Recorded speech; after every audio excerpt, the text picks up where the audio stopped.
So welcome back to our channel the educational hub. आप students की बहुत ज़्यादा रिक्वेस्ट थी regarding physics and chemistry model paper के सर उसको भी सॉल्व करवाएं। क्लास 9 मैथ्स का जो है इससे पहले हमने मॉडल पेपर अपलोड किया और बहुत अच्छा रिस्पांस आप तमाम स्टूडेंट्स की तरफ से मिला और मुझे उम्मीद है कि वो मॉडल पेपर आपको यकीनन बहुत अच्छे से क्लियर भी हुआ होगा। तो स्टूडेंट आज हम बात करने वाले हैं फिजिक्स के मॉडल पेपर की और इसके कुछ सोल्यूशन भी हम करेंगे, कुछ चीज़ें आपको साथ साथ इंपॉर्टेंट जो है वो भी बताएंगे। मैथ्स तो मेरे साथ पढ़ते ही रहते हो, आज जरा फिजिक्स पढ़ो और एंड में कमेंट भी करना वीडियो देखने के बाद कि क्या फिजिक्स कुछ मजा कर रही है मेरे साथ या नहीं, तो वो जरूर बताना है। अच्छा भाई, तो बच्चों फर्स्ट जो क्वेश्चन है, define significant figure, determine the number of significant figure. भाई आपको सबसे पहले जो है ना बात कर लेते हैं कि आपको अभी क्वेश्चन छोड़ दो, आपको अगर कोई भी नंबर दे दिया जाए and you are asked to write how many significant figures are present in this number, आप कैसे पहचानेंगे? So there are 4 rules. ये 4 रूल्स याद रख लो, कभी जिंदगी में गलती नहीं होने वाली। मैथ वाला फील देने की कोशिश जरूर करेंगे, लेकिन आपने कमेंट में जरूर बताना है कि मैथ वाला फील फिजिक्स में तुम्हें आ रहा है मेरे साथ या नहीं आ रहा। तो रूल्स, सबसे पहले बच्चों सिग्निफिकेंट फिगर्स पहचानने के कुछ रूल्स हैं। उनमें से पहला रूल क्या है? Number 1, all non zero number are significant. अब बहुत ज्यादा बच्चों कहानियों में नहीं जाऊंगा, ठीक है, क्योंकि ये हम सोल्यूशन कर रहे हैं, अभी हम टॉपिक को डिस्कस नहीं कर रहे। सिग्निफिकेंट फिगर खुद एक टॉपिक है जिसके ऊपर 15 से 20 मिनट आपको लेक्चर में दे सकता हूं, लेकिन अभी हम वहां पर नहीं जाएंगे, ठीक है। कुछ मोटी मोटी सी बातें करेंगे ताकि आपको ये सोल्यूशन हो जाए, फिर हम इंशाल्लाह एग्जाम से पहले कोशिश होगी कि हम इन चीजों को डिस्कस करें डिटेल के अंदर। देखो कितने नंबर होते हैं भाई मैथ्स के अंदर? हमारे पास टोटल 10 नंबर होते हैं, ठीक है, 0 से लेकर 9 तक। इन्हीं नंबरों को फिर मिलाकर आगे नंबर बनते हैं, ये बात तो सबको पता होगा। तो 0 को हटा दो, यानी कि 1 से लेकर 9 तक जितने भी नंबर हैं बच्चों सिग्निफिकेंट कहलाते हैं। यानी कि अगर मैं आपसे कहूं, एक मैं एग्जांपल लिख दूं 2, 5, 6, आपसे पूछा जाए कितने सिग्निफिकेंट फिगर है, आप कहेंगे सर 3 सिग्निफिकेंट फिगर्स है। क्यों? क्योंकि ऑल आर नॉन जीरो, इसके अंदर जीरो नहीं है। जीरो के अलावा दुनिया का कोई भी नंबर हो बच्चों वो सिग्निफिकेंट है। आंख बंद करके बताओगे, ये बात समझ में आ गई? This was rule number 1। Now comes toward rule number 2। Rule number 2 की बात करते हैं। रूल नंबर 2 की बात करते हैं, all trapped zeros are significant. आप जरा समझो, थोड़ा थोड़ा पहले तो आसानी का मजा देते हैं, फिर थोड़ा सा मुश्किल की तरफ लेके जाते हैं। बातों बातों में पता ही नहीं चलता सर आसान से मुश्किल में कब आए हमें नहीं पता चला, लेकिन एक रिदम होता है तो चीजें समझ में आ रही होती हैं। भाई अगर आपके पास लिखा हुआ है 10059 या 57, ठीक है, मेरे पास एक नंबर रैंडम मैंने नंबर लिखा, जो ज़हन में आ रहा लिख रहा हूं। अब मैं आपसे पूछता हूं कितने सिग्निफिकेंट फिगर्स हैं? सर आप कहेंगे 0 के अलावा 1, 2, 3 सिग्निफिकेंट फिगर्स हैं। बोलो भाई, नहीं, ऐसा नहीं। अब यहां पर रूल क्या है? रूल यह है, रूल को समझो। ऑल ट्रैप, ट्रैप का मतलब क्या होता है? ट्रैप का मतलब फंस जाना। चूहे के लिए हम ट्रैप लगाते हैं ना, रात को चूहा आएगा वो खाएगा और वो उसमें फंस जाएगा, है ना। चूहा तो फंसता नहीं है, तुम्हारा नुकसान हो जाता है, टमाटर खा के वो चला जाता है। तो यहां पर बच्चों इसी चीज को सुना, ट्रैप मींस फंसा हुआ। अगर आपके जीरो फंसे हुए हैं, all trap zeros are significant. अगर आपके जो जीरो है वो फंसे हुए हैं किसके दरमियान में?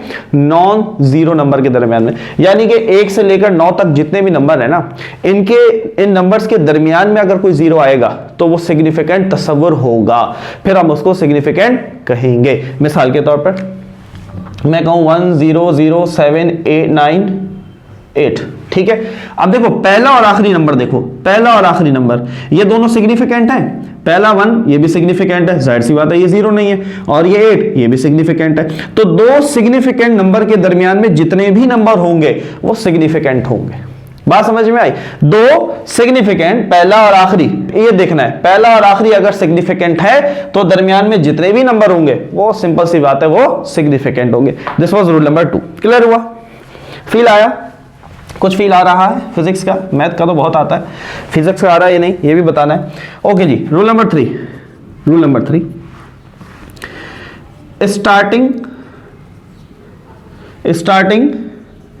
Zeros are non significant. क्या मतलब हुआ? स्टार्टिंग, भाई अगर मेरे पास नंबर है 576, अब इससे पहले मैं जो भी जीरो लगाऊंगा ये सारे के सारे क्या होंगे? सारे के सारे क्या हो गए? इनसिग्निफिकेंट, यानी कि हम इनको नहीं गिनेंगे। क्या इन जीरो की कोई औकात है? नहीं है। किसी भी नंबर से पहले हजारों जीरो लगा दो, कोई फर्क नहीं पड़ता। अच्छा, इसी के अंदर ऐड करो स्टार्टिंग प्लस, ऊपर लिख देते हैं प्लस एंडिंग जीरो, यानी कि अगर ये लिखा हुआ है 760, 1 2 3 4 और जीरो लगा दिए। How many significant figure? There are only 2 significant figures. नहीं आ रहा मजा है? कंफ्यूज तो नहीं हो रहे? कंफ्यूज तो नहीं हो रही? यहां पर फर्क है, ये जीरो फंसे हुए नहीं है, इस तरफ से ये जीरो भाग सकते हैं।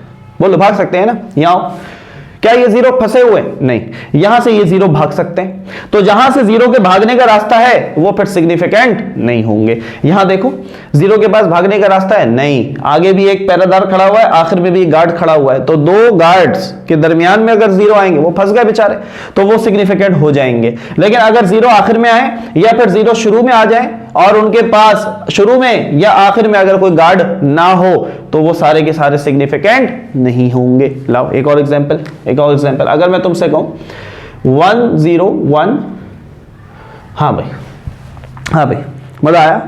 बताओ सिग्निफिकेंट या इनसिग्निफिकेंट? कमेंट करो बताओ। There are how many significant figures? Only three. क्यों भाई? देखो, क्या ये जीरो फंसे हुए हैं? ये जीरो तो नहीं फंसे हुए, ये भाग सकते हैं, तो ये सिग्निफिकेंट नहीं हुआ। लेकिन ये बेचारा एक साथी गलती से अंदर आ गया था, ये फंस गया। अब शुरू में भी सिग्निफिकेंट है, आखिर में भी सिग्निफिकेंट है, तो इसके दरमियान वाला ये जो जीरो है ये सिग्निफिकेंट होगा। बोलो मजा आया? फील आ रहा है? एक आखिरी रूल, चौथा और आखिरी रूल। सर आपने कहा था जल्दी से बताएंगे, 15-20 मिनट तो निकल गए हैं यार। मजा नहीं आएगा ना, फील नहीं देंगे तो फिर कैसे मजा आएगा? है बात समझ में आई? चलो एक आखिरी rule, rule number 4, all zeros after decimal are significant. बड़े ही मजे की बात। 23.10000। हाँ भाई, how many significants are there? How many significant figures are there? There are 1 2 3 4 5 6 7। There are 7 significant figure. अरे सर ये क्या? सर आपने तो अभी कहा कि अगर जीरो के पास भागने का रास्ता होगा तो वो तो सिग्निफिकेंट नहीं होगा। नहीं, ये शर्त कब होगी? जब यहां पर डेसिमल नहीं होगा। एक बड़ी आसान सीधा करता है कौन? जीरो। जैसे हम शून्य कहते हैं, कोई वैल्यू नहीं, हम कहते हैं जीरो की औकात ही नहीं। अरे जीरो नहीं तो सारा गेम फंसाया हुआ है। जीरो को निकाल दो तो सिग्निफिकेंट फिगर्स की कहानी खत्म हो जाएगी, कुछ पढ़ना ही नहीं पड़ेगा, सारे सिग्निफिकेंट फिगर है, तो सारा मामला जीरो को है। समझ में आ रही है बात? तो भाई मजा आया? हाँ भाई, अगर मैं यहां 1 लगा दूं, अब मैं यहां 1 लगा दूं, है चलो यहां देखो, मैं कहूं 20.1560। हाँ भाई, how many significant figures? How many significant figures? There are 6 significant figures. बोलो क्यों? पॉइंट के बाद जितने भी नंबर होते हैं वो सिग्निफिकेंट होते हैं। बोलो भाई, पॉइंट के बाद जितने भी नंबर होते हैं सिग्निफिकेंट होते हैं, तो ये 0 भी सिग्निफिकेंट होगा। ये 2 सिग्निफिकेंट है, बिल्कुल है। रूल नंबर 2 क्या लिखवाया था? All trapped 0 are significant. 2 significant figures के पहला और आखिरी अगर सिग्निफिकेंट है, दरमियान में जितने हैं वो भी सिग्निफिकेंट है। बात समझ में आई? तो ये 0 भी सिग्निफिकेंट हो गया, दरमियान में फंस गया। आखिरी भी सिग्निफिकेंट, पहला भी सिग्निफिकेंट, दरमियान में जितना है वो भी सिग्निफिकेंट। मजा आया? फील आया? अब आते हैं क्वेश्चन की तरफ, देखते हैं जरा तुम्हें कितना समझ में आया। तो अब आपने खुद कर देखो, अगर तुमने खुद कर लिया ना तो फिर तो मतलब ये हुआ कि मैं हुआ कामयाब। लेकिन अगर तुमने नहीं किया है तो दिल दुख जाएगा। हाँ भाई, 1.33 पहला क्वेश्चन है, ईमानदारी से कमेंट करना। How many significant? अगर सही किया तो नीचे लिखना यस सर हमने सिग्निफिकेंट सही पहचाना। There are 3। जहां पर 0 है ही नहीं ना, तो वहां कहानी सोचने की जरूरत ही नहीं है, जितने नंबर हैं वो सारे सिग्निफिकेंट है। क्लियर है? मसला कौन पैदा कर रहा है? 0 ना। अगला देखो 0.0012। हाँ भाई, कमेंट करो हाउ मेनी सिग्निफिकेंट? 0.0012। परफेक्ट। मजे का क्वेश्चन यार, ये मुझे देना चाहिए था, मैंने नहीं दिया था। 7.00 हाउ मेनी सिग्निफिकेंट? कमेंट करो, तरतीब से कमेंट आने चाहिए। There are 3 significant. क्यों भाई? सर आपने तो कहा था आखिरी वाले 0 starting plus ending zeros are non significant. आखिरी वाले जीरो तो सिग्निफिकेंट होते ही नहीं है, शुरू वाले भी नहीं होते। या आखिरी वालों को सर आपने क्यों गिना? सर ने आखिरी रूल आपको बताया कि ऑल जीरोस आफ्टर डेसिमल, अगर डेसिमल के बाद जीरो आएगा तो वो सिग्निफिकेंट होगा। डेसिमल के बाद जो भी नंबर आएगा सिग्निफिकेंट होगा। तो ये 2 जीरो पॉइंट के बाद है तो इसलिए 3। क्लियर? मजा आ रहा है? अगर ये क्वेश्चन वाकई खुद कर पा रहे हो तो ही मजा आ रहा है। Next next next 0.00101। हाँ भाई, हाँ भाई, कोई मुश्किल, कोई परेशानी फील आया? This was your question number 1, जिसके अंदर आपको सिग्निफिकेंट फिगर्स बताने थे कि how many significant figures are there. आगे बढ़ते हैं जी, नेक्स्ट क्वेश्चन, क्वेश्चन नंबर 3 की तरफ। तो बच्चों आपने यकीनन स्क्रीनशॉट ले लिया होगा रूल्स का, ठीक है? नहीं लिया तो वीडियो को पीछे करो और स्क्रीनशॉट ले लो। स्क्रीनशॉट जो है ना, इन 4 पॉइंट्स को अपने पास लिख लो। सिग्निफिकेंट फिगर से रिलेटेड जो भी क्वेश्चन आएगा आंख बंद करके इंशाल्लाह क्लियर होगा। क्या ही बात है, अगर शॉर्ट क्वेश्चन में आ जाए तो 4 नंबर जो है ना, 3 नंबर आपके इजीली सिक्योर हो सकते हैं। अच्छा जी, अगला जो क्वेश्चन है बच्चों, टोटल आपको 8 क्वेश्चन इसमें से अटेम्प्ट करने हैं। टोटल 12 क्वेश्चन है, उसमें से 8 4 की चॉइस है, ठीक है? तो क्वेश्चन नंबर 3 जो है ना बच्चों, वो है write down any 3 differences between speed and velocity. Speed and velocity.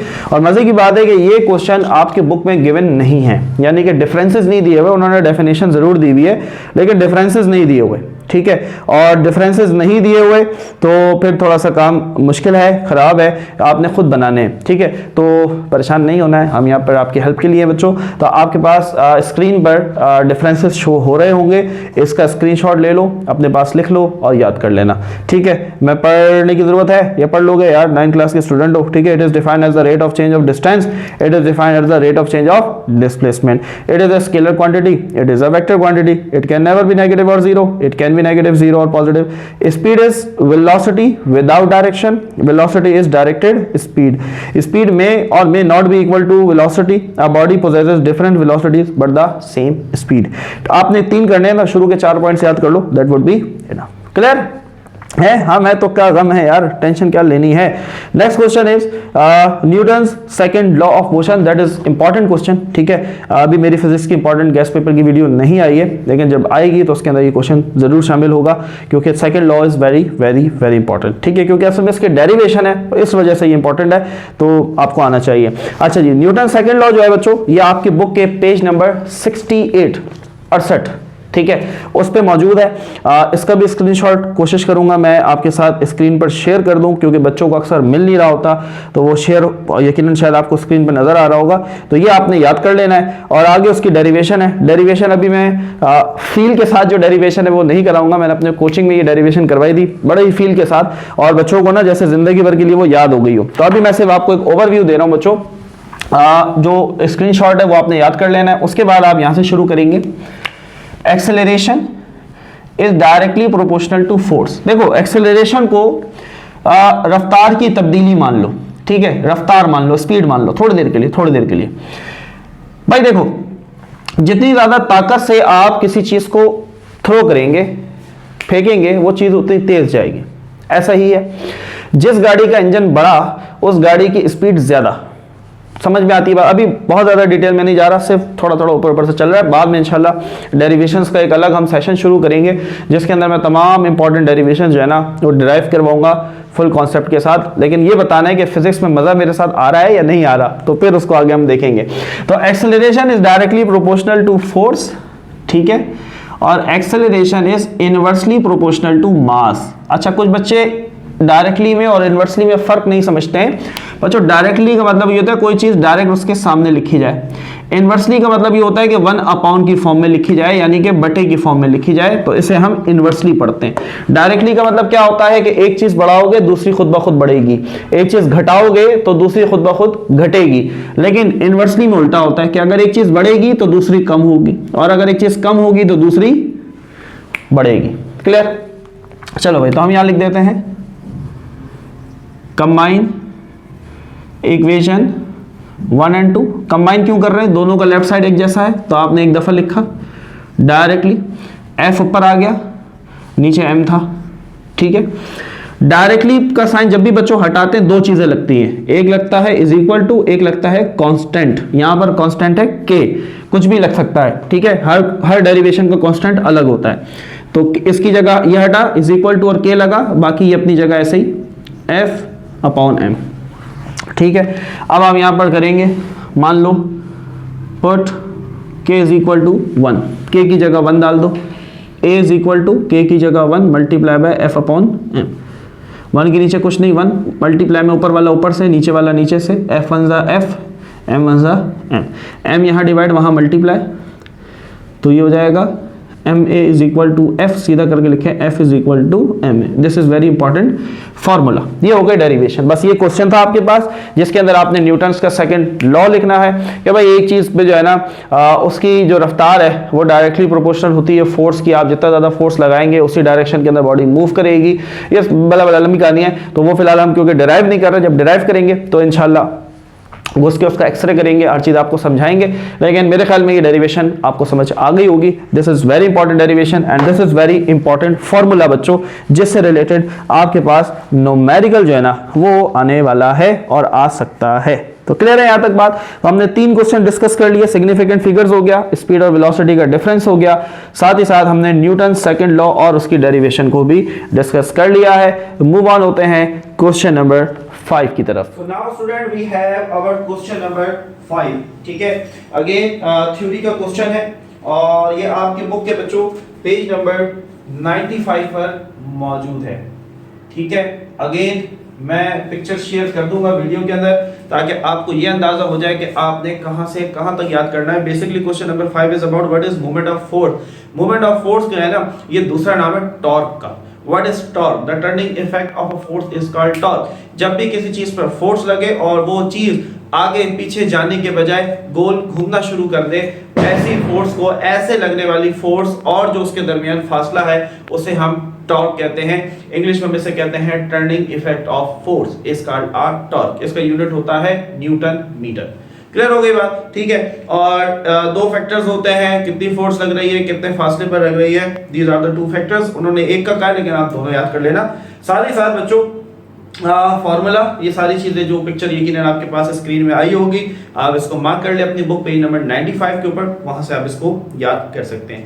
Now coming to our question number 6। Question number 6 is about what is temperature.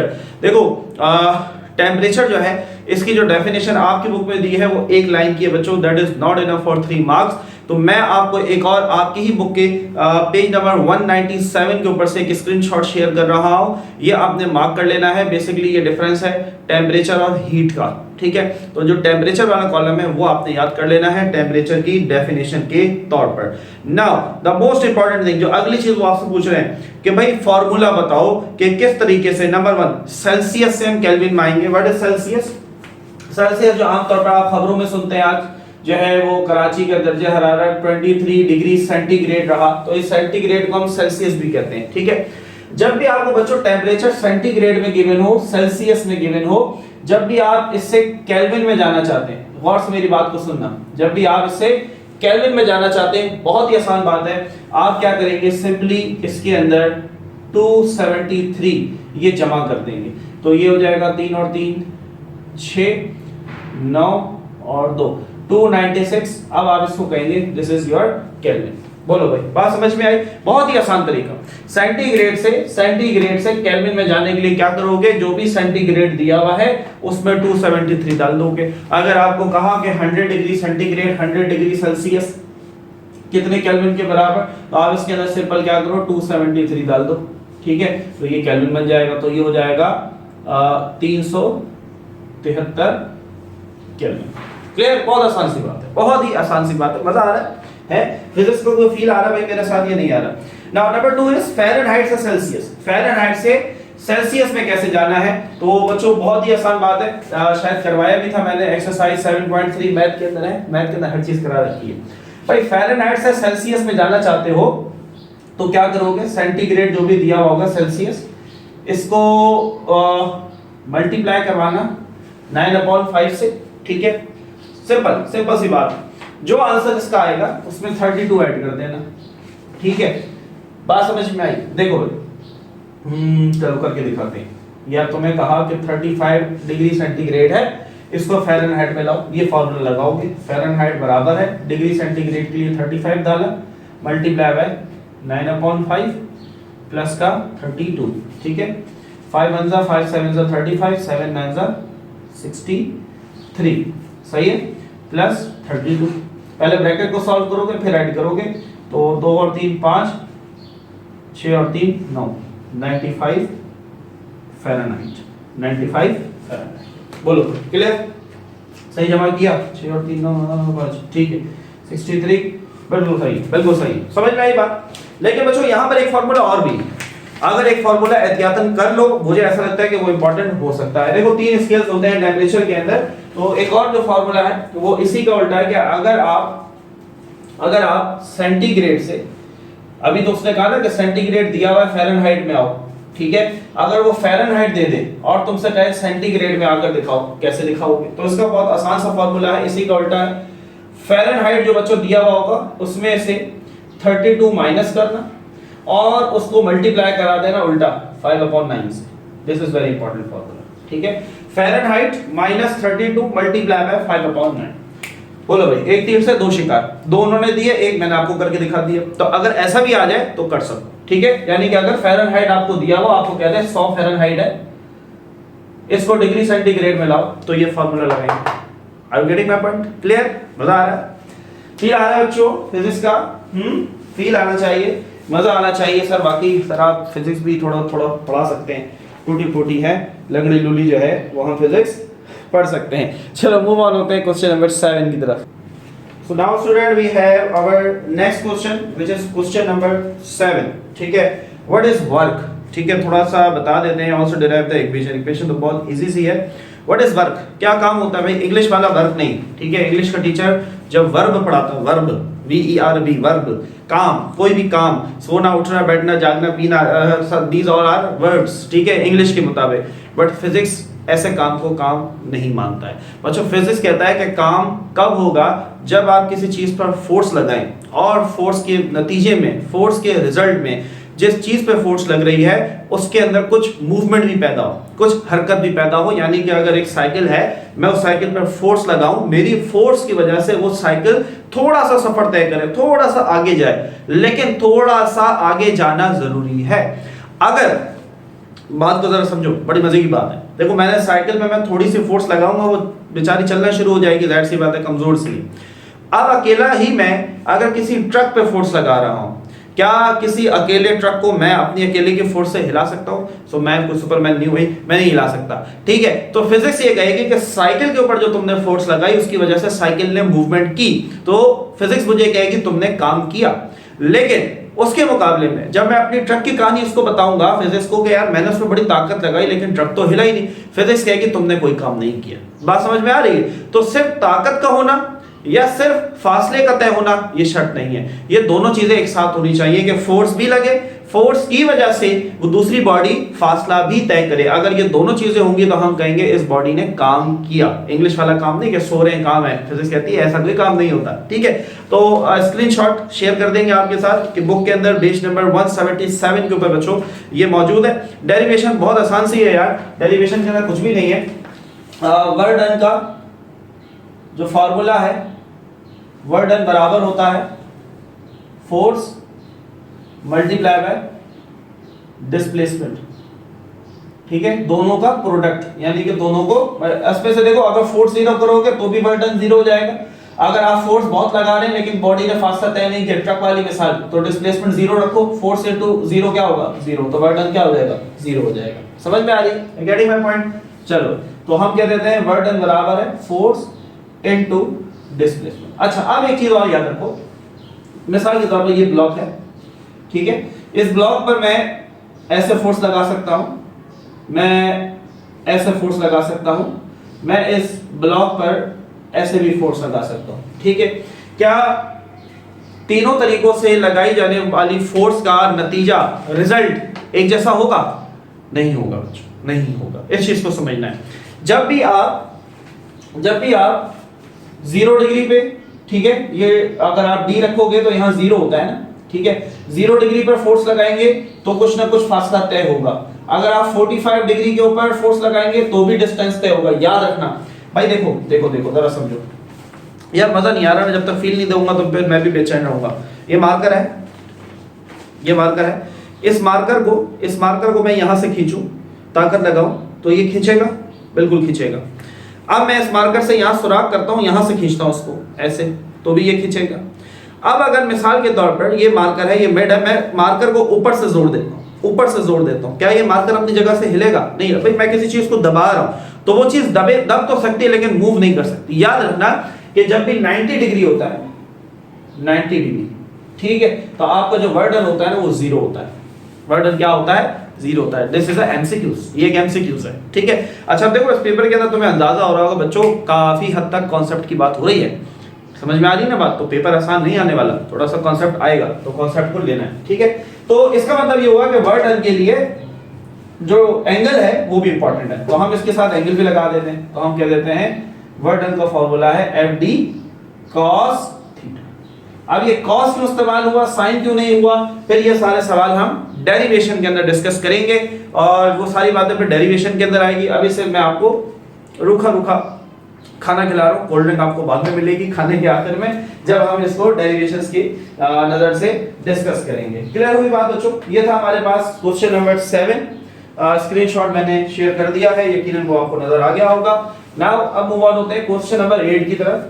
अच्छा लास्ट टाइम का पेपर में न्यूमेरिकल का सेक्शन अलग था और थ्योरी अलग थी, अब लेकिन उन्होंने न्यूमेरिकल्स और थ्योरी ये मिला कर दी है। अब जाहिर सी बात है जैसा मॉडल पेपर है यकीनन एग्जाम में भी ऐसे ही आएगा, तो ऐसा होना नहीं चाहिए, ऐसे तो न्यूमेरिकल्स अलग आने चाहिए। बच्चों मेरा आपको मशवरा है, सलाह है कि हमेशा न्यूमेरिकल्स जो है ना इसको अटेम्प्ट करने पे जाओ। न्यूमेरिकल में आपको पूरे मार्क्स देने से कोई रोक नहीं सकता, लेकिन थ्योरी में आपको कभी भी पूरे मार्क्स नहीं मिलते। वही उर्दू वाली में इसकी कहानी है कि बेटा जितना भी लिख लो मजमून, हमने तो नंबर काटने ही काटने, ठीक है। तो सेम ये कहानी थ्योरी के अंदर भी होती है। तो न्यूमेरिकल पे जाओ, न्यूमेरिकल में 100% मार्क्स आपको यानी कि पूरे मार्क्स मिल सकते हैं। अच्छा जी, now come toward numerical. What is the mass of a solid? Mass की बात कर रहे हैं, मास मालूम करना है, ठीक है। Racking ball of radius 18 centimetre, radius दिया हुआ है 18 centimetre. If the density of iron, density को हम ऐसे शो करते हैं रॉ से, इसको कहते हैं रॉ, 7.8 ग्राम पर सेंटीमीटर क्यूब। अच्छा समझ में आई बात? चलो क्या समझ में आई? तो समझाई नहीं मैंने, है वैसे सारे ला देते हैं बाकी बच्चों की तरह क्लास पर। जी सर समझ आ गया, जब पूछो सर सॉरी दोबारा बता दें एक दफा। चलो तो देखो डेंसिटी की बात हो रही है, डेंसिटी का फार्मूला, सबसे पहले हम डेंसिटी का जरा फार्मूला लिख देते हैं सॉल्यूशन के अंदर। डेंसिटी का फार्मूला होता है मास अपॉन वॉल्यूम, ठीक है, मास अपॉन वॉल्यूम। कितने वॉल्यूम में कितना मास मौजूद है इसे हम उसकी डेंसिटी कहते हैं। तकरीबन गाढ़ापन एक तरह से कहा जाता है। विस्कोसिटी और डेंसिटी में लोग कंफ्यूज होते हैं, थोड़ी थोड़ी अलग सी बातें।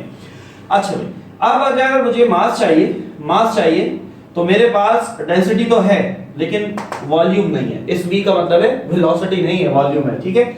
वॉल्यूम मुझे चाहिए, तो वॉल्यूम मालूम करने के लिए मेरे पास एक फार्मूला है। वो फार्मूला क्या है इसको देखते हैं। लेकिन उससे पहले बच्चों जब आप डेटा बनाते हैं तो डेटा को आपने चेक करना है कि क्या आपका डेटा जो है वो SI यूनिट में है या नहीं है। तो यहाँ पर आपका डेटा SI यूनिट में नहीं है। आपका जो रेडियस है आपको सेंटीमीटर में गिवन है, जबकि आपके पास जितनी भी लेंथ होती है, लंबाइयां होती है, वो मीटर में होनी चाहिए। तो हम इसको सबसे पहले बदल देते हैं, सेंटीमीटर से मीटर में जाने के लिए हम इसको 100 से 100 से डिवाइड करते हैं। तो अभी यहाँ डेसिमल यहाँ होगा, कुछ कहीं नहीं होता तो आखिर में होता है, ठीक है। नीचे 2 जीरो तो 1 और 2 छलांगे लगाई, 0.18 मीटर। मजा आया है? मेरे साथ फिजिक्स पढ़ोगे तो ऐसे मजे आते रहेंगे, बगैर कैलकुलेटर के भी काफी हद तक काम चलता रहेगा। अच्छा जी, डेंसिटी जो है ना बच्चों ये किलोग्राम पर मीटर क्यूब में होनी चाहिए, ग्राम में नहीं होनी चाहिए, और सेंटीमीटर क्यूब में भी ऐसे बात नहीं होनी चाहिए। तो इसका सिंपल सा तरीका ये है, जो भी वैल्यू आपको दी है उसको 1000 से मल्टीप्लाई करा दो, 1000 से, ठीक है।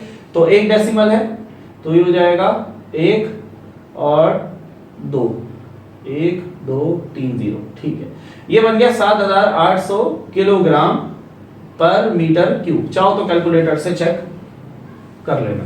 क्लियर हो गई बात? चलो अब आ जाते हैं हम वॉल्यूम के फॉर्मूले के ऊपर। वॉल्यूम का फॉर्मूला होता है बच्चों 4/3 पाई आर क्यूब। ये फॉर्मूला है किसी भी गोल चीज का वॉल्यूम मालूम करने के लिए, पहले चैप्टर से लिया गया न्यूमेरिकल है। वैल्यूज पुट करते हैं, volume is equal to 4/3 multiply by pi की वैल्यू आपको याद होनी चाहिए 3.142। क्लियर?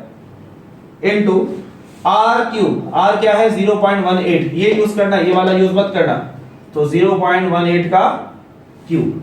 चलो भाई, तो पहले तो उसका क्यूब निकालो और इन दोनों को मल्टीप्लाई करा दो, तो हमें यहाँ थोड़ा सा कैलकुलेटर यूज करना पड़ेगा, otherwise it will take long time. तो 4 मल्टीप्लाई बाय 3.142, तो ये आ रहा है बच्चों 12.568 अपॉन 3 ऐसे रहेगा, ठीक है, मल्टीप्लाई बाय 0.18 का बच्चों हम क्यूब निकाल लेते हैं, तो ये मेरे पास आ रहा है 0.00582, ठीक है। इसको मल्टीप्लाई कराते हैं इसके साथ, मल्टीप्लाई बाय 12.568, तो बच्चों दिस इज 0.0732। अब आगे काफी चल रहा है, इतना काफी है, अपॉन 3, ठीक है। इसको हम डिवाइड करा देते हैं 3 के साथ, तो बच्चों वॉल्यूम मेरा आ जाएगा 0.02443 और वॉल्यूम का यूनिट यहाँ पर होगा मीटर क्यूब, ठीक है, सॉरी सेंटीमीटर क्यूब, वॉल्यूम को हम सेंटीमीटर क्यूब के अंदर नोट करते हैं। क्लियर है यहाँ तक बात, या नहीं मीटर चला लो क्योंकि सेंटीमीटर से हम मीटर में आए थे, हाँ मीटर क्यूब ना, तो चलो मीटर क्यूब में चला। यहाँ तक बात समझ में आई बच्चों, बोलो भाई, यहाँ तक बात क्लियर हुई कि हमने यहाँ पर वॉल्यूम कैसे कैलकुलेट किया। तो बच्चों अब हम जो है जो हमें चीज असल में रिक्वायर्ड है और रिक्वायर्ड हमें मास है, तो हम अब मास जो है ना उसको कैलकुलेट करते हैं, ठीक है। तो अगेन हमारे पास डेंसिटी का जो फॉर्मूला है ओरिजिनल, ये हम यूज करते हैं, तो डेंसिटी बराबर होती है मास अपॉन वॉल्यूम के। मेरे पास वॉल्यूम आ चुका है, डेंसिटी मेरे पास पहले से गिवन है, तो मैं मास निकाल लूंगा। जो चीज मुझे चाहिए होती है इसको अकेला करना होता है, तो मास के नीचे v लगा हुआ, इसको हटाओ, v यहाँ डिवाइड हो रहा है बच्चों, वहां जाके क्या होगा, मल्टीप्लाई हो जाएगा, ठीक है, इज इक्वल टू m। सीधा करके लिखते हैं, m बराबर है डेंसिटी मल्टीप्लाई बाय वॉल्यूम, ठीक है। वैल्यूज पुट करते हैं बच्चों, डेंसिटी हमने ये वाली यूज करनी है 7800, इसको मल्टीप्लाई करते हैं वॉल्यूम के साथ, वॉल्यूम हमारा ये आया 0.02443, तो कैलकुलेटर हमें चाहिए होगा, सो 7800 मल्टीप्लाई बाय 0.02443, तो ये बच्चों तकरीबन हमारे पास आ रहा है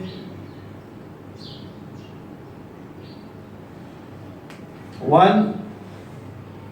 अब आपकी बुक के अंदर जो है ना उन्होंने क्या किया है, खाली 2443 आगे नहीं लिया है, ठीक है, आप ले सकते हैं, फर्क नहीं पड़ता। मैं तुम्हारी बुक वाला आंसर लाने के चक्कर में मैंने कम कर दिया किलोग्राम, मास का यूनिट किलोग्राम। ये आपकी बुक के पेज नंबर 21 से बच्चों न्यूमेरिकल दिया गया है, क्लियर। लेकिन देखो अगर वो मेरी वाली वैल्यूज पुट करोगे ना 443, तो ये तकरीबन आएगा 190, 190, तो वो भी सही है, कंफ्यूज नहीं होना है। समझ में आ रही बात, राइट सी बात है, जब तुम ज्यादा वैल्यूज लोगे तो आंसर बड़ा आएगा, इससे फर्क नहीं पड़ता। कोई पॉइंट के बाद 2 लेता है, कोई 3 लेता है, कोई 4 लेता है, तो डजंट मैटर, इससे कोई फर्क नहीं पड़ता।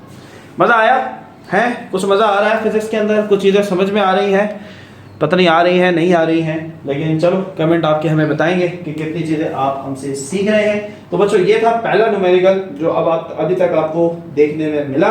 अब मूव ऑन होते हैं न्यूमेरिकल नंबर 9 की तरफ। तो बच्चों अगला जो न्यूमेरिकल है वो उसको देखते हैं, और टोटल जो न्यूमेरिकल आपके पास है 1 2 3 4 5 6, अरे यार 6 न्यूमेरिकल है। देखो अगर 6 तुम न्यूमेरिकल कर लोगे ना तो मैं सिर्फ 2 थ्योरी के सवाल करने, कहानी खत्म, सेक्शन बी खा जाओगे। लेकिन न्यूमेरिकल नहीं किए तो फिर मसाइल में फंस जाओगे, क्योंकि 6 न्यूमेरिकल है, न्यूमेरिकल करने ही पड़ेंगे हर हवाले से, ठीक है। 6 न्यूमेरिकल है और 7 थ्योरी के हुए, 1 2 3 और 7, ठीक है। तो न्यूमेरिकल जो है ना भाई ये तुम्हें फंसाएंगे, ठीक है, तो न्यूमेरिकल का आसरा नहीं करना है। चलो भाई, so question number 9, my favourite chapter जिससे ये लिया गया। A car moving on a road with velocity, भाई एक गाड़ी चल रही है रोड के ऊपर, उसकी वेलोसिटी है 30 मीटर पर सेकंड। अभी मुझे ये नहीं पता कि ये इनिशियल वेलोसिटी है या final. When brake are applied, जब गाड़ी पे ब्रेक लगी, its velocity decreases at the rate of 6 metre पर सेकंड आगे लिखा हुआ है डीसेलेरेटेड। डीसेलेरेटेड का मतलब क्या होता है? एक्सेलरेशन ही होता है। अब लफ्ज सुनो, बड़े ये होशियार है, देखो ऐसे ही तो घुमाएंगे तुम्हें और तुम घूम जाओगे, मुझे पता है तुम लड्डू बन जाओगे। लड्डू तुमने नहीं बनना है, इनको बनाना है, ठीक है। देखो एक्सेलरेशन और डीसेलरेशन में क्या फर्क होता है? ईमानदारी से कमेंट करना कि पता है, नहीं पता कोई मसला नहीं। सुन लो, एक्सेलरेशन और डीसेलरेशन में फर्क होता है प्लस और माइनस का। अगर एक्सेलरेशन पॉजिटिव है तो उसको हम एक्सेलरेशन कहते हैं। अगर एक्सेलरेशन नेगेटिव है, आपके लेवल पे बात कर रहा हूं, इंटर लेवल पे बात नहीं कर रहा, वहां पर दो चार चीजें और आ जाती हैं। आपके लेवल पे डीसेलरेशन का मतलब होता है ऐसी एक्सेलरेशन जो कि माइनस में हो, ऐसी एक्सेलरेशन को हम डीसेलरेशन कहते हैं। अब देखो उन्होंने तुम्हें लफ्ज दिया, लेकिन उन्होंने एक्सेलरेशन दी किसमें? +6 मीटर पर सेकंड। यहां पर बच्चा गलती करेंगे, वो क्या करेंगे? प्लस का 6 डालेंगे, आंसर गलत आ जाएगा। These are the key points बच्चों, यही तो पॉइंट है जो कि आपने पकड़ने हैं। यही कॉन्सेप्चुअल, जो बच्चे कह रहे हैं ना सर कॉन्सेप्ट का सवाल आएगा, कैसे आएगा? ऐसे आएगा। ये लिखा हुआ डीसेलरेटेड है, दे तुम्हें प्लस कर रहे हैं, वो तुम्हें चेक करना चाह रहे हैं कि तुम्हें पता है डीसेलरेशन का मतलब क्या होता है, कि ऐसी एक्सेलरेशन जो कि नेगेटिव हो। समझ में आई बात? अच्छा भाई, अब वो कह रहे हैं जब गाड़ी पे ब्रेक लगी, इसका मतलब ये हुआ ये कौन सी वेलोसिटी थी? इनिशियल थी। बात समझ में आ गई ना भाई? गाड़ी की ब्रेक लगेगी तो वो फाइनल होगी। अब क्या होगी वो हमें नहीं पता, फिलहाल आगे देखते हैं। अच्छा जी, find the distance it will cover before coming to rest. कह रहे भाई फासला तय करो।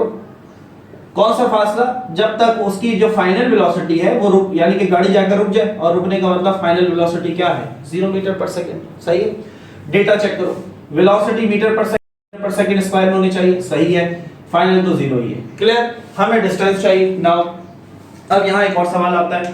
देखो बच्चों, S दो फॉर्मूलाज में आता है, S is equal to VIT plus half AT square, और एक और फॉर्मूला है 2AS बराबर है VF square minus VA square. अब अगर तुमने फिजिक्स अच्छी पढ़ी है तो ईमानदारी से बताओ हम कौन सा फॉर्मूला इस्तेमाल करेंगे। आपको फॉर्मूला देखकर पहचान लेना है, आपने कौन सा यूज करना है, वहां सोचने का विचारने का टाइम नहीं है। आपने वो फॉर्मूला इस्तेमाल करना है बच्चों जिसके अंदर सिर्फ एक चीज अननोन हो, एक चीज अननोन हो। मेरी बात को गौर से सुनना। पहले फॉर्मूले को देखो, S अननोन, ठीक है, VI दिया हुआ है, T दिया हुआ है नहीं। एक से ज्यादा चीज अननोन होगी, फॉर्मूला नहीं लगा सकते। अब इस पे आओ, 2 तो नंबर है, A हमें दिया हुआ है, S अननोन है, VF और VI दिया हुआ है, एक चीज अननोन है, इसका मतलब ये फॉर्मूला यूज करेंगे। चलो यूज करते हैं। सो 2A की जगह पर -6, ठीक है, -6, और S अपनी जगह पर, ठीक है, is equal to VF square. VF कितना भैया? 0 का स्क्वायर, माइनस VI कितना है? 30, तो प्लस माइनस माइनस 2 6 12, S 0 का स्क्वायर 0 होता है, माइनस 30 का स्क्वायर आई थिंक 900 होना चाहिए, 900, यस परफेक्ट, 900। मैथ का टीचर हो यार, तुमने फिजिक्स बना दिया मुझे। 900, ठीक है। यार 0 को हटा दो ना, 0 तो हम नहीं लिखते, 0 की क्या जरूरत है? माइनस का 900, माइनस से माइनस मारा गया, S को यहाँ रहने दो, S चाहिए, 12 इधर मल्टीप्लाई हो रहा है, वहां जाके साला डिवाइड होगा, तो 900 को करेंगे हम डिवाइड। क्या करेंगे? डिवाइड किससे करेंगे? 12 से। किससे करेंगे? 12 से। बंद हो जा, तो फिर होगा हमारे पास आंसर 75। डिस्टेंस का यूनिट। मजे का था ना? मजे का खा लो, मजे का था। फील आया? फील आया? देखो चुटकियों में हो जाएगा। इस न्यूमेरिकल को करने के लिए 6 से 7 मिनट मिल रहे हैं, लेकिन तुम इसको 2 मिनट में कर सकते हो अगर तुम्हारी प्रैक्टिस है, वो हम करवाएंगे इंशाल्लाह। क्लियर है? यहाँ तक बात है? लेकिन कमेंट में बताओ तो सही ना कि मजा आ रहा है, तभी तो हम सोचेंगे कि करवाना भी है या नहीं करवाना। चलो जी आगे मूव ऑन होते हैं बच्चों। अच्छा, ये आपकी जो बुक है पेज नंबर 49 से ये न्यूमेरिकल लिया गया है, पेज नंबर 49 उससे ये न्यूमेरिकल लिया गया है। आप उसको वहां पर भी तसल्ली से देख सकते हैं। चलो भाई, तो अगला न्यूमेरिकल जो है वो आपकी खिदमत में पेश है, और ये है question number 10 of section B. ठीक है, तो डेटा बनाते हैं भाई। आ गार्डनर एक माली है, ड्राइविंग गाड़ी नहीं चला रहा, मशीन जो घास काटती है वो चला रहा है, फोर्स लगा रहा है वो 80 न्यूटन की। ठीक है, और एंगल जो है, एंगल को हम थीटा से लिखते हैं इस तरीके से। जो एंगल बन रहा है, अरे यार, वो बन रहा है 40 डिग्री का। सही है, अब वो कह रहा है हॉरिजॉन्टल कंपोनेंट मालूम करो, यानी कि Fx मालूम करो, और वर्टिकल कंपोनेंट मालूम करो, वर्टिकल को हम कहते हैं Fy। क्लियर? चलो भाई सॉल्व करें। अब सबसे पहले तो समझो, पहले तो ये बताओ ईमानदारी से कितने बच्चों को ये पता था कि हॉरिजॉन्टल एक्सिस को हम Fx कहते हैं? नहीं पता था? पता करो, ठीक है। अच्छा, इन दोनों के ऊपर मेरी वीडियो मौजूद है डेरिवेशन की, और बच्चों ये इंपॉर्टेंट है, ठीक है, तो देख लेना, सर्च करना। इस इक्वेशन का नाम है रेजोल्यूशन ऑफ वेक्टर। सर्च करो resolution of vector by the educational hub, तुम्हें वीडियो मिलेगी, इसकी कंप्लीट डेरिवेशन करें, मजे की सीख जाओगे, ठीक है। चलो फार्मूला fx के लिए बच्चों फार्मूला होता है f cos थीटा, ठीक है। fy के लिए फार्मूला होता है f sin थीटा, बस ये फार्मूला है। पहले मैं fx निकाल लेता हूं, तो fx बराबर f sin थीटा। x और y समझते हो ना भैया, ठीक है। वो ये कह रहा है ये मशीन चला रहा है वो, तो ये जो फोर्स यहाँ लग रही है इसको हम x एक्सिस कहते हैं, ये तो मैथ में भी पढ़ा है यार मैंने। और ये जो खड़ी लाइन होती है इसको हम y एक्सिस कहते हैं, ठीक है। खड़ी लाइन को हम वर्टिकल कहते हैं, लेटी हुई लाइन को हम हॉरिजॉन्टल कहते हैं। यही उसने पूछा था, हॉरिजॉन्टल पूछा था ना, तो उसको हमने fx का, वर्टिकल भी कहा उसने, तो उसको हमने fy का। क्लियर? ठीक है। तो fx is equal to f क्या लिख दिया मैंने, cos थीटा, x के साथ cos थीटा।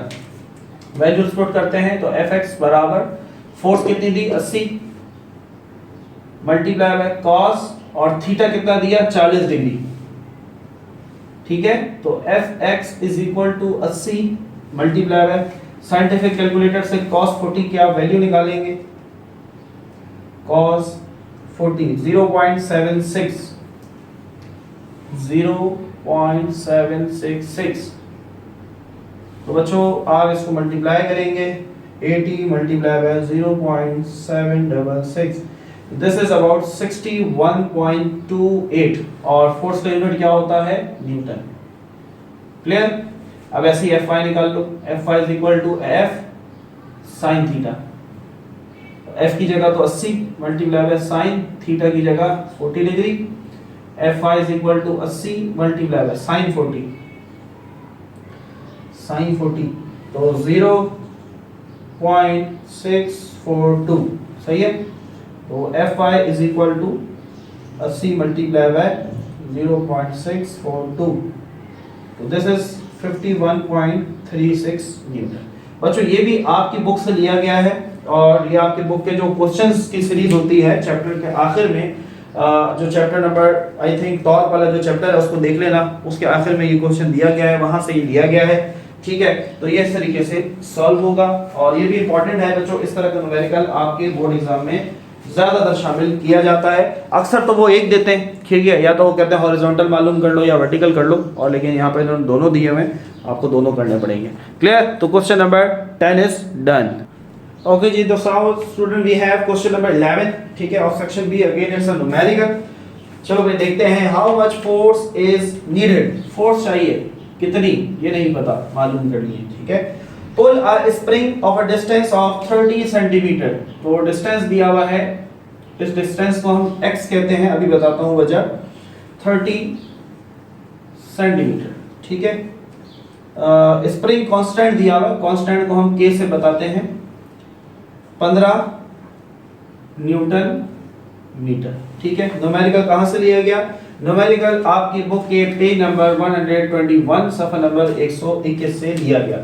भाई देखो, जब भी स्प्रिंग की बात आती है, कोई भी इलास्टिक चीज की बात आएगी, वहां पर जब भी फोर्स वगैरह आएगा तो समझ लो हुक्स लॉ की बात हो रही है, ठीक है। हुक्स लॉ से लिया गया न्यूमेरिकल है। हुक्स लॉ कहता है force is equal to kx, ठीक है। k कांस्टेंट है, x जितना खिंचाव आएगा, जितना फासला तय करेगा, भाई एक स्प्रिंग है, ये स्प्रिंग है, यहाँ पर मैंने कोई ब्लॉक इसके साथ अटैच किया, मैंने फोर्स लगाई, फोर्स की वजह से ये ब्लॉक पीछे गया, तो यकीनन ये स्प्रिंग खुल जाएगा, कुछ ऐसे हो जाएगा।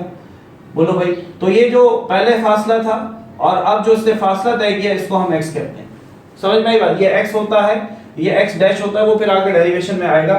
फिलहाल आपको बस फार्मूला पता होना चाहिए, F = kx, तो फोर्स मालूम करनी है, k का मतलब जो कांस्टेंट है, और k हमें दिया हुआ है 15 मल्टीप्लाई बाय 30, ऐसा कर दें? नहीं, मैंने आपको बताया था बच्चों जो फासला है वो हमेशा मीटर में होना चाहिए। तो 30 सेंटीमीटर को मीटर में लाएंगे। मीटर में कैसे लाएंगे? 100 से डिवाइड करके। ठीक है, तो अगेन 2 जीरो है तो ये बन जाएगा 0.3 मीटर। ठीक है, तो इसको आप मल्टीप्लाई करेंगे 0.3 के साथ, तो 15 मल्टीप्लाई बाय 0.3 बच्चों ये आ रहा है 4.5। तो कितनी फोर्स चाहिए भाई? 4.5 फोर्स का यूनिट मीटर। क्लियर हो रहा है? कुछ न्यूमेरिकल समझ में आ रहे हैं? कुछ बात पल्ले पड़ रही है या नहीं पड़ रही भाई? ठीक है, तो अब आखिरी हमारे पास 2 न्यूमेरिकल्स और हैं, देखते हैं, बात करते हैं। चलो भैया, सो हमारे पास second last question of section number B. ठीक है, एक और न्यूमेरिकल, बड़ा मजेदार न्यूमेरिकल। आ कंटेनर नहीं, determine the gravitational force of attraction. Gravitational force of attraction मालूम करें, फोर्स मालूम करें। ठीक है, between Hamza and Ahmed standing at a distance of 50 metre apart. एक दूसरे के दरमियान जो फासला है r वो है 50 मीटर। कब r यूज करना है, कब s यूज करना है, ये सारी बातें बच्चों फॉर्मूले को प्रैक्टिस करने के बाद समझ में आएंगी। ठीक है, मास ऑफ हमजा, तो पहला जो वजन है ना वो कह देता हूं मैं m1। हमजा का जो वजन है वो है 60 किलो, कमजोर सा है यार। उसके बाद अहमद, उसको मैं कह देता हूं m2, उसका जो वजन है वो है 70 किलो, थोड़ा हेल्दी। ठीक है, और कैपिटल G की वैल्यू है 6.673 multiply by 10⁻11 newton metre square पर केजी स्क्वायर। ठीक है, चलो ये याद होनी चाहिए बच्चों, कांस्टेंट वैल्यू है, याद होनी चाहिए। हाँ भाई, क्या करें? बहुत आसान सा न्यूमेरिकल, बहुत इजी, बहुत easy. F is equal to G m1 m2 upon r square, this is the formula है। कैसे पता चला कि यहाँ पर मैंने r कैसे लगा दिया भैया? मैंने r क्यों लगाया? क्योंकि जब मैंने g देखा तो मुझे पता है g के फॉर्मूले में r आता है, s या d नहीं आता। समझ में आई ना बात? ये छोटी छोटी सी बातें बच्चों प्रैक्टिस करने से समझ में आएंगी। वैल्यूज डालो, सब कुछ kg मीटर, परफेक्ट, सब परफेक्ट है। तो डायरेक्ट वैल्यूज पुट करेंगे। g की जगह 6.673 multiply by 10⁻11 multiply by m1 60 multiply by m2 70 upon बटे r स्क्वायर। ये बड़ा ख्याल रखना है बच्चों, ये r स्क्वायर है तो r कितना है 50, तो यहाँ 50 डाल के ऊपर स्क्वायर लाजमी लगाना है। स्क्वायर नहीं लगाओगे काम खराब हो जाएगा। उन तीनों को मल्टीप्लाई करवाते हैं भैया, तो 6.673 exponent 11 multiply by 60 multiply by 70। यार ये एसडी में दो भैया, एक्सपोनेंट नहीं लगाते हो। देखो 10 टू द पावर जो 11 है ना उसको ऐसे ही रहने दो। ठीक है, सिर्फ 6.673 को मल्टीप्लाई करो, बहुत लंबा आ रहा है मेरे पास। 6.673 उसको मल्टीप्लाई कराते हैं 60 से और उसको मल्टीप्लाई कराते हैं 70 से। ठीक है, तो ये मेरे पास आ रहा है बच्चों। देखो ये छोटे छोटे तरीके हैं, ये जो मैं आपको सिखा रहा हूँ ये चीज बड़ी काम की है, तो तुम साइंटिफिक कैलकुलेटर के बगैर भी ये सारी चीजें कर सकते हो। ठीक है, तो मैंने इन तीनों को आपस में कराया, इसको छोड़ दिया तो ये ऐसे ही आ जाएगा। ठीक है, बटे 50 का स्क्वायर, तो ये आया 2500। ठीक है, तो अब मैं इनको डिवाइड कर देता हूँ। अभी भी चाहो तो इसको छोड़ देना ऐसे ही, ठीक है, चाहो तो कर दो। तो 2802 6.6 एक्सपोनेंट 11 डिवाइडेड बाय 2500। ठीक है, तो अगेन ये पे बहुत बड़ा आएगा तो इसको छोड़ देते हैं हम।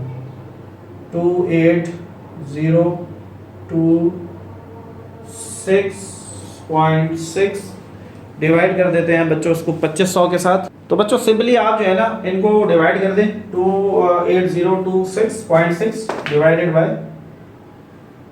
2500। ठीक है, सो इट विल बी 11.21। सही है, इनको डिवाइड कर दिया, जो आंसर आया उसके आगे आपने लिख दिया multiply by 10 to the power 11 newton. बोलो मजा आया? इसको सॉल्व करने की जरूरत ही नहीं, इसको साथ साथ आप एज इट इज जो है ना बच्चों कंटिन्यू करते रहे, डजंट मैटर, कोई फर्क नहीं पड़ता। अदरवाइज फिर ये जो है ना काफी बच्चों लंबा आंसर आएगा तो बार बार लिखने में भी टाइम वेस्ट होता है, एक जीरो आगे पीछे हो गया तो भी काम खराब हो जाएगा। तो आप इसको ऐसे चलाते रहो और इस तरीके से इसको सिंप्लीफाई कर लो। सो बच्चों नेक्स्ट न्यूमेरिकल हमारे पास है जी, क्वेश्चन नंबर 13 है। अच्छा ये जो न्यूमेरिकल है बच्चों ये भी आपके चैप्टर से लिया गया है, चैप्टर नंबर आई थिंक 6 है जो कि ग्रेविटेशन है, उसके अंदर से ही लिया गया, बस नाम अलग है। वहां कोई उर्वा 2 लड़कियां हैं, इन्होंने 2 लड़के कर दिए, समझ रहे होशियार हो गए हम। ये होशियार क्या हुए हम और समझदार हो गए। अच्छा जी चलो बात समझ में आ गई ना, फर्क नहीं पड़ता, नाम बदलते ना यार, वजन भी वही रखा है, खाली नाम बदल दिए। चलो भाई last numerical of section B बच्चों। A container holds 30 meter cube. 30 meter cube is the unit of volume, ठीक है।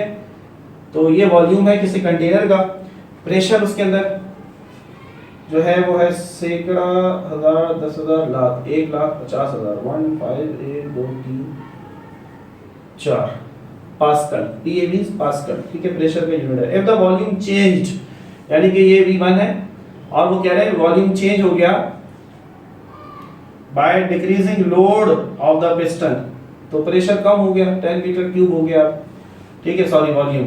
तो ये बताएं कि what will be the pressure, तो ये P1 था, P2 बताएं क्या होगा, टेम्परेचर कांस्टेंट है तो बहुत आसान, चार्ल्स ने बॉयल्स ने हमें बताया था P1 V1 बराबर होता है P2 V2। बोलो भाई आता है, ये आता है, बहुत आसान है। हमें क्या चाहिए P2, तो P2 यहाँ रोको, V2 उधर मल्टीप्लाई हो रहा है, यहाँ जाके डिवाइड हो जाएगा, तो बच्चों ये हो जाएगा P1 V1, V2 उधर मल्टीप्लाई, यहाँ अगर डिवाइड, ये फॉर्मूला बन गया, वैल्यूज पुट कर दो, तो P2 बराबर है P1, ठीक है। तो P1 जो है इसकी जगह पे आपने डाला 1 5 1 2 3 4 0 मल्टीप्लाई है V1, तो V1 कितना है 30 डिवाइडेड बाय V2 10, ठीक है। तो 0 से 0 मर गया, आसान सी बात बची, 15 3 जा 45, 1 2 3 4 0 1 2 3 4, बस खत्म बात। P2 प्रेशर का यूनिट पास्कल, आसान सा न्यूमेरिकल, बगैर कैलकुलेटर के सॉल्व किया, शॉर्ट ट्रिक से सॉल्व किया। क्लियर है बात, मजा आ रहा है, फील आ रहा है बच्चों। सेक्शन बी हमने इस तरीके से अल्हम्दुलिल्लाह कंप्लीट किया। नाउ मूव ऑन होते हैं बच्चों सेक्शन सी, लॉन्ग क्वेश्चन की तरफ। तो बच्चों जो लास्ट न्यूमेरिकल था वो आपकी बुक के पेज नंबर 154 से लिया गया था, नहीं 175, ठीक है। तो इजी सा न्यूमेरिकल था, डिस्कस किया। Now we have section C descriptive question. अब सेक्शन बी में तुमने अपने आप को चेक करना था, ठीक है, कि आपको 8 क्वेश्चन इसमें से अटेम्प्ट करने थे, 12 क्वेश्चंस थे, तो वाकई क्या आपको 8 क्वेश्चंस आते थे या नहीं। लेकिन बच्चों यहाँ पर जैसे सेक्शन सी है जो हमने प्रेडिक्ट किया था, शायद थोड़ा सा चेंज है, यहाँ पर इक्वेशन ऑफ मोशन नहीं है सेक्शन सी में, जो कि होनी चाहिए और हर साल होती आई है, लेकिन यहाँ पर ये चीज़ नहीं है। काफ़ी हैरान कुन है, कुछ परेशान कुन भी है, बच्चों के लिए भी, यकीनन टीचर्स के लिए भी। तो बहरहाल hope for the best but prepare for the worst, याद रखना है। अच्छा जी, तो आपके पास क्वेश्चन नंबर 14 है बच्चों, right 2 advantages and 2 disadvantages of friction. Friction के 2 फवाइद, 2 नुकसानात लिखने हैं और कोई 2 तरीके लिखने हैं कि हम किस तरीके से फ्रिक्शन को कम कर सकते हैं। तो आपके पास बच्चों जो इस पूरे क्वेश्चन का आंसर है वो आपकी बुक के पेज नंबर 78 और 79 पर मौजूद है। हम कोशिश करेंगे कि हम जो है स्क्रीनशॉट शेयर कर दें कहां से कहां तक याद करना है, लेकिन ये बहुत अच्छे तरीके से बच्चों नहीं लिखा हुआ, तो हम कोशिश करेंगे अगर किसी नोट से पिक्चर मिल गई तो हम उसको स्क्रीन पे आपके शेयर कर देंगे, उसका स्क्रीनशॉट लीजिएगा और उसी को याद कर लीजिएगा, आपके लिए आसानी हो जाएगी, अलग से आपको हेडिंग्स बनाने की जरूरत नहीं पड़ेगी। क्लियर? तो जितना हो सकता है बच्चों हम आपके लिए काम करते हैं, कोशिश करते हैं, बस हमें सपोर्ट किया करें, आपकी सपोर्ट जो है यही हमारे लिए सब कुछ है। पर तो next question is question number 15, what is mean by fluid pressure. बच्चों ये जो डेफिनेशन है ये पेज नंबर 122 123 जो है आपकी बुक के पेज नंबर पे मौजूद है, ठीक है। अगेन कोशिश करेंगे हम मार्क करें, निशान लगाकर आपको दें ताकि आप कंफ्यूज ना हो, क्योंकि बहुत बड़ा सा पैराग्राफ है। उसके बाद जो डेरिवेशन है कि प्रेशर जो है इनसाइड, अभी देखो डेरिवेशन जो है ना मैं अभी इस वक्त नहीं करवा रहा, ये वीडियो बहुत बड़ा हो जाएगा। हम डेरिवेशंस की एक अलग सीरीज लाएंगे जिसके अंदर हम हर एक वीडियो के अंदर एक एक डेरिवेशंस को खुलकर डिटेल में डिस्कस करेंगे। कॉन्सेप्ट अभी जल्दी जल्दी करवाऊंगा, मजा नहीं आएगा, चीजें क्लियर नहीं हो पाएंगी। तो बच्चों ये जो पूरा जो क्वेश्चन है क्वेश्चन नंबर 15 ये आपके बुक के पेज नंबर 122 123 पर मौजूद है। क्लियर है। Next is question number 16, what is artificial satellite. बच्चों आर्टिफिशियल सैटेलाइट की जो डेफिनेशन है ये आपके बुक के पेज नंबर 144 के ऊपर जो एक डब्बा बना हुआ है उसके अंदर मौजूद है, और उसके साथ फिर डेरिवेशन है, और ये डेरिवेशन आपके बुक के पेज नंबर 147, 148, 147 और 148 पर मौजूद है। क्लियर। और डेरिवेशन नीचे आपको दी हुई है, यही आपने डिराइव करनी है। Now next question is question number 17, सवाल number 17, state and explains boys law. Boys ने कहा था भाई वॉल्यूम जो है ना ये इन्वर्सली प्रोपोर्शनल होता है प्रेशर के, आप प्रेशर बढ़ाते जाएंगे तो वॉल्यूम घटता जाएगा, एक चीज बढ़ाओगे दूसरी कम हो जाएगी, अगर एक चीज कम करोगे तो दूसरी बढ़ जाएगी। ठीक है, this was boys law.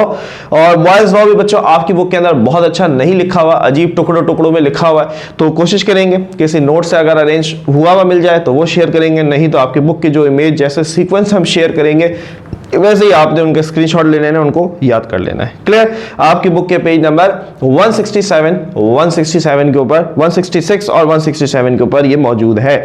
Next question is question number 18, सवाल नंबर 18, डिफाइन काइनेटिक एनर्जी। ये डेफिनेशन बच्चों आपकी बुक के पेज नंबर 179 के ऊपर मौजूद है, वहां से आपने याद कर लेना है। पोटेंशियल एनर्जी जो है बच्चों इसकी डेफिनेशन 180 और 181, 180 और 181 पर मौजूद है।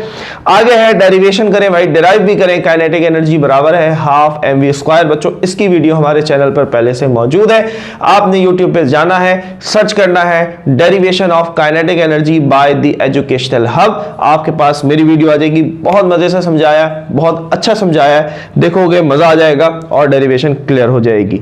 Next is last question, define what is evaporation. बच्चों इसकी जो डेफिनेशन है ये पेज नंबर 204, 204 पे मौजूद है, और जो फैक्टर्स हैं कि किस वजह से जो है वो एवापोरेशन ज्यादा होती है कम होती है, तो ये पेज नंबर 206 यानी कि 206 के ऊपर मौजूद है। सो बच्चों दैट्स इट, ये हमारा जो है वो मॉडल पेपर था जिसको हमने डिस्कस किया, जो चीजें जिनका सोल्यूशन पॉसिबल था वो हमने आपको करके दिखाया, और मुझे उम्मीद है कि यकीनन इस वीडियो से आपकी बहुत हेल्प हुई होगी। सेक्शन सी मुझे थोड़ा सा ऐसा लगता है कि शायद ही कोई ऐसा स्टूडेंट होगा जिसका ये अगर सेक्शन सी पेपर में आ जाता तो वो शायद अटेम्प्ट करने की काबिल होता। तो बच्चों ये आपकी तैयारी का लेवल आपको बता रहा है कि आप इस वक्त कहां पर हैं। तो अगर तैयारी कम है तो परेशान नहीं होना है कि सर मेरी तो तैयारी नहीं है सर, मैं अरे परेशान होने से कुछ नहीं होगा, घबराना नहीं है आपने, घबराने के बजाय परेशान होने के बजाय आपने अभी से आज से मेहनत शुरू कर देनी है कि जो चीज़ें कम हैं, जो चीज़ें कवर नहीं हुई हैं उनको हम कवर करें। बहुत जल्द हम आपके साथ हाजिर होंगे फिजिक्स के गेस्ट पेपर के साथ। अपना बहुत सारा ख्याल रखें, पढ़ते रहें, हमें दुआओं में याद रखें, आपकी बहुत सारी दुआओं की हमें ज़रूरत है, और इसी तरीके से मेहनत करते रहें। मिलते हैं आपसे नेक्स्ट वीडियो में, जब तक के लिए अल्लाह हाफिज़।